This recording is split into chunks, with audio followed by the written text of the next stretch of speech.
What's going on, everybody? My name is Chris, aka Steadfast. I want to welcome everybody. I'm your host, Chris, aka Steadfast. This is my co-host, Brandon Contasti.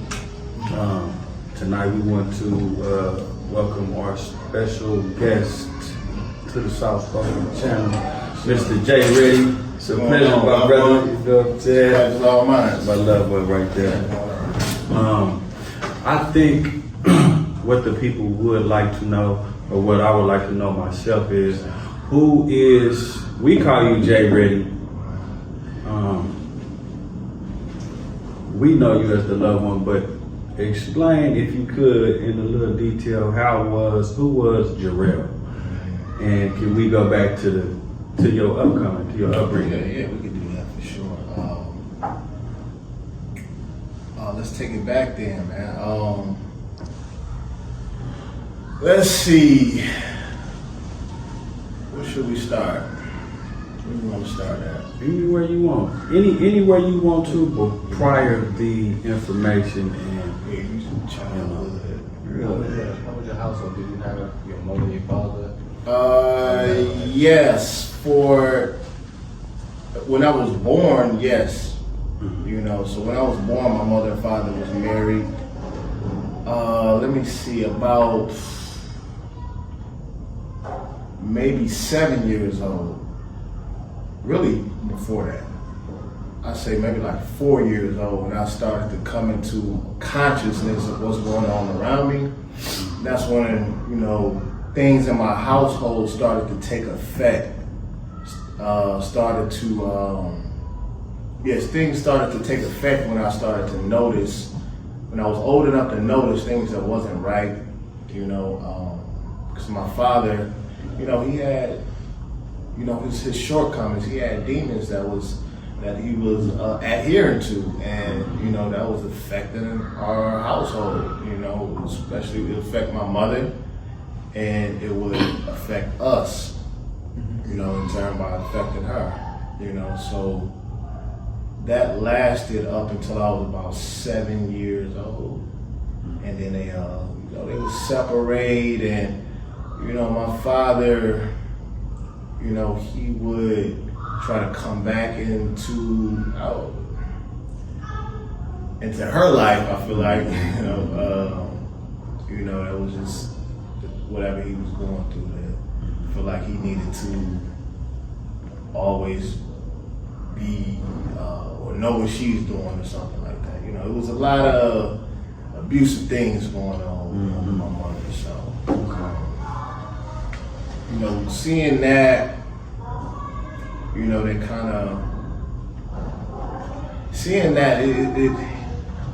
does something to you, for sure, right?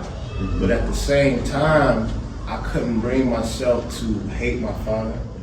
You know, I still always loved him. Like, no matter what he did, it was like he couldn't do nothing to make me not love him.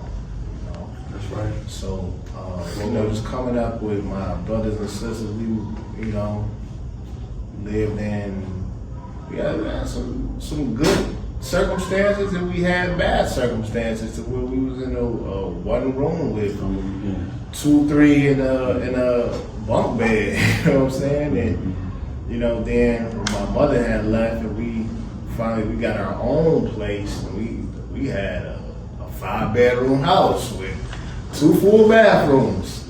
You know, it was still in the hood, but it was a nice house. You know, but there was still drama going on that was still affecting us, and you know,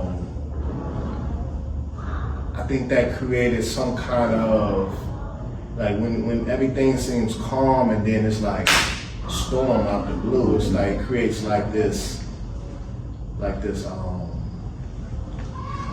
anxiety in you. Like, you don't know when tragedy is going to strike. It's like, oh man, it just creates that in you, and that was in me for a long while. You know, that anxiety that you just don't know type of feeling, you know. My question is, I have another question. Do you think inconsistency of, just typical Black African American children. The inconsistency of both parents in the household would eventually, do you think that would have, is that the source that pushed you towards the information that we are in now? Well, I think that everything that I went through pushed me toward the information. Whether I went through with two parents or a single parent, I believe that it was always meant for me to always come into my own in the information. I used to always tell my mother when I was a teenager, she's a Jehovah's Witness. And, of course, when you're younger, you don't really have a choice. She's, going to make you, your parents are going to make you go to whatever church or religion they go to. So, around like 16, 17, 18, I'm not feeling it. I don't want to do this, but she would always press it. She always pressed the issue about losing my life, about the system coming to an end, and all that kind of stuff. And one day I told her, like, Ma, I got to find my own way. I got to find God for myself. That's a good word. That's a good word right there. So I want to kick it off from right there. Being in the Remnant, being one of the pillars of the Remnant, what would you say, growing up in a Jehovah's Witness environment, what is the difference? What is one of the big differences of that environment versus this environment, your original culture? Well, I can talk about the Jehovah's Witness environment. For me, I don't know what everybody else experienced, but for me, it was that I believe also contributed to the anxiety because my mother, she's I love my mother, right? But she can be very, overbearing with her beliefs. Like I was saying, she would always be pressing about. Well, she was trained to be that way. Yeah, she will always just be pressing about the world ending, about me losing my life in this system, and just telling me what she's learning inside of inside the religion. And it was the thing about religion over there, and the difference of here is they'll try to scare you into coming over there and being part of their organization or whatever they want to call it. Versus here, it's you got to come here on value. You got to see something or hear something that you value that makes you want to come over here. Nobody's going to pull you through the door. You got to know what this is and walk through the front door on your own 2 feet. I just heard something the other day. Somebody said, "I'll pull your arm, but I ain't gonna twist it." Like that. The question I want to have is, what value did you see on the Remnant and the culture that specifically made you want to be a part of that? And you said, this is what I have for my life that I can gain out of being in the Remnant. Well, when I first got into the Remnant class, because I've listened and watched Drake since like 2014 and watched the Daily Fires. After a while, when actually before he started the Daily Fires, watching his videos so much, it ultimately introduced me to Philip. Everybody knows Simple, right? So I started getting in tune with him, got cool with him or whatever, and I still kept watching Dre. He did the Daily Fires, but then he stopped. So I was watching Simple for most of the part, and Simple died. And I saw Dre and Freeze on a live, and they were talking about it, and that was devastating, right? So, but now it's like, what happened after that was Dre had ended up doing a class on YouTube. It was a Remnant class. It was supposed to be for the Remnant. It was supposed to be private just for them, but the Holy Ghost wanted somebody to see that. And the class was called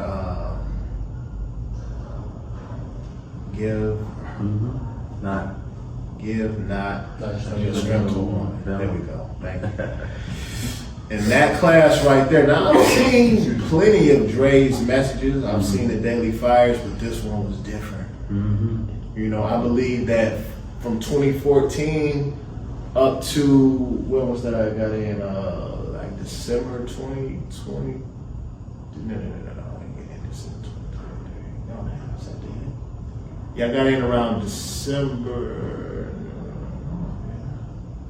I got in early 2023. So close to that 10 years from that 2014 to where I was listening to the message. Even though you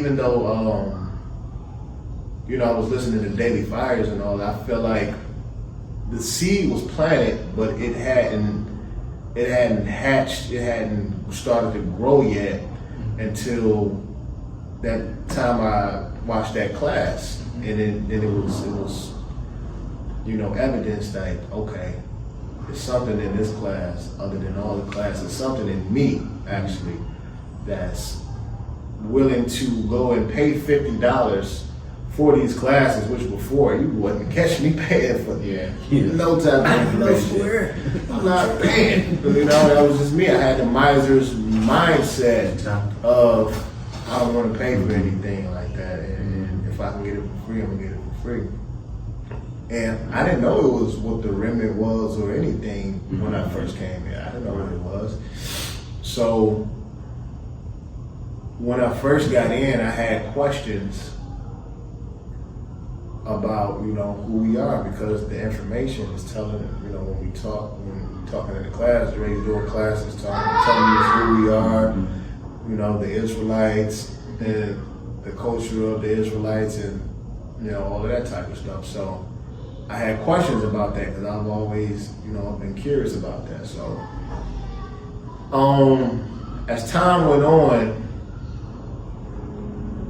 you know, the information just kept getting stronger and stronger. The messages kept getting stronger and just hitting home for me. And one thing that made me stay, I would say that I've always just been, as a man, I'm attracted to strong things, right? So, and the information and the culture itself is strong. It's not, there's like 0% victimization in it. It's like 0% victimhood in it. And that's all that was ever produced and pushed out coming through the black community. That's all you ever see is them talking about what the oppressors and people in power are doing to us, and just you know, they scared of the devil, they scared of the enemy, you know, but it's like they don't know what to do. They don't have a way to fight back. And so it's just like, oh, just wait on God, you know, just wait on God, wait on Jesus, you know, you know. So seeing that the strength was always in the submission and obedience, and people didn't understand that we lost who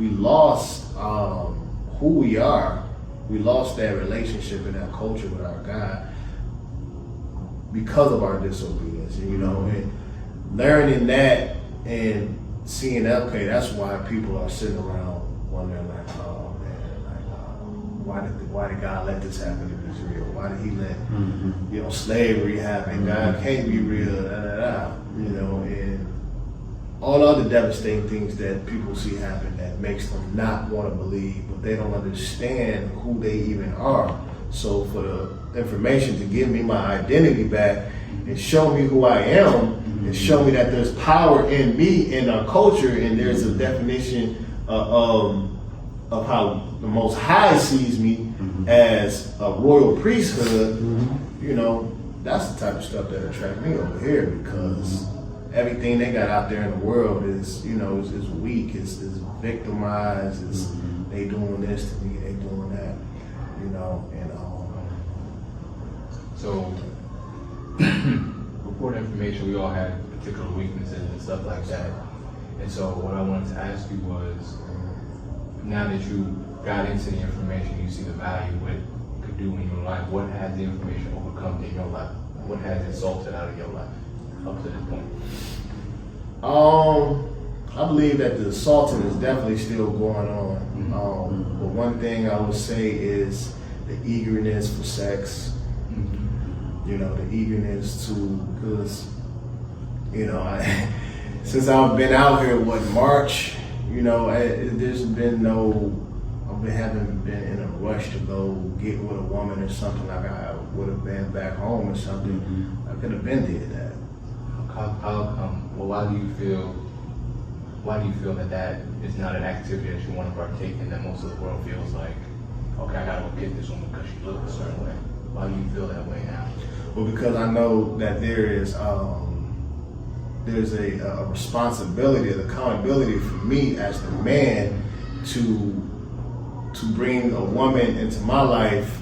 You know, there's certain protocols that has to be upheld first. You know, she can't just look good and just show up tomorrow and I have sex with her. You know, just walk into you. Yeah, it just can't. It's not that easy no more. You know, it was a point where, okay, first night, let's get it. You know, you can get me like that. You know, but even you know, when I started exercising the information, the last situation that I had, you know, I was held off the first night. You know, she got me on the second night. The second time she tried, not the second night, but you know, but that was the first time I did that, to where I'm like, nah. Exercise. You know. So yeah, just that eagerness for sex with a woman. It's not that pleasure, that seeking with a woman. Of course, I want that, but it's not how the world sees it. Like, oh, another notch under my belt. You know, I got this woman, that woman. I'm about to get with the homies and talk about it and all that. It's completely different now. You know, you know, she has to come in with and value the information the way that I see it, and value and really see who I am as a man first. Like, that's what's going to move me, for her to really see me as the man that I am. So when you're with a woman and she's with you now, how do you see it moving forward? Like, with the information, what is your vision as far as when you're with a woman? Like, what would be not that you know everything from A to B, but what would that end result look like? Like, when you're with a woman, is it building a nation? How does that look? Well, yeah, that's definitely the primary, because, you know, everybody here is a nation. So to get with a woman, she has to understand that we are all nations, and that's what we're building up together. So, like I said, once she get into the information, she's going to understand the objective of what we got going on here. You know? I think another question that the people would like to know is, what would you say to somebody that is fresh in the information? I mean, straight off the block, straight out of their environment, whatever environment they are, you know, straight out the classroom, whatever the case may be. What would you say to an individual like that just jumped into the information? What would be your advice to that individual? If they just jumped into the information today, man, I would just say really soak it up, really seek the Most High and ask Him for guidance on understanding what you are taking in. So it's just not like any old information that you seeing on the internet somewhere, because, you know, this right here it's the most powerful thing in the world. I agree. The most powerful thing, and if you don't have the mind to see it, you don't have the ears to hear it, it could pass you right by. And then you'll be looking at it as time go on, like, man, I used to be in those classes. I used to be around those people.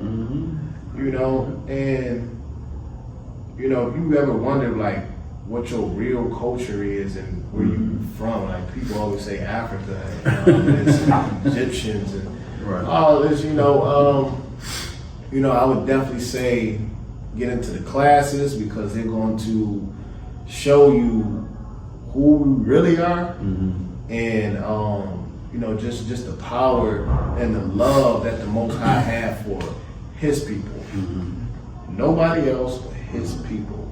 You know, it was just a certain love that was never shown throughout the whole culture book for anybody besides His people. And to know and learn that we're His people, you know, that's got to be one of the most powerful things you could ever find out. Like, the God of all existence loves me.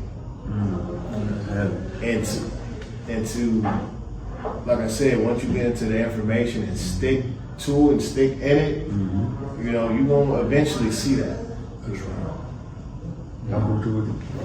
You hear that? Last but not least, you got anything else, people? I just wanted you to let the people know why they call me Jay Ready. That's heavy. I like that. Come on. Well, ready can mean an assortment of things, you know, as you can look up in the dictionary or whatever, but one of the things that I took from it is being fully complete. You know, I wasn't always complete with my life, you know, always feeling like I need things outside of who I am, and feeling like I need things outside of this information, and you know, so that completeness is what I take from being ready. And you know, I'm just looking forward to just living up to that word, that name, that title that was placed on me. You know, keeping in mind that, like, you know, I'm wear it good. Okay. Well, that's all we have for the evening. Last but not least, could you let the people know where to find you at, brothers? It's been a pleasure. Yes, sir. Facebook right now is Jay Lyons, JAYLYONS. Instagram, Jay Ready 333. Yeah, that's about it right now that I social media. You heard it yourself firsthand, Jay Ready, folks. Yes, sir. Yes, sir. Folks. This is good. Brush up just a little bit, baby.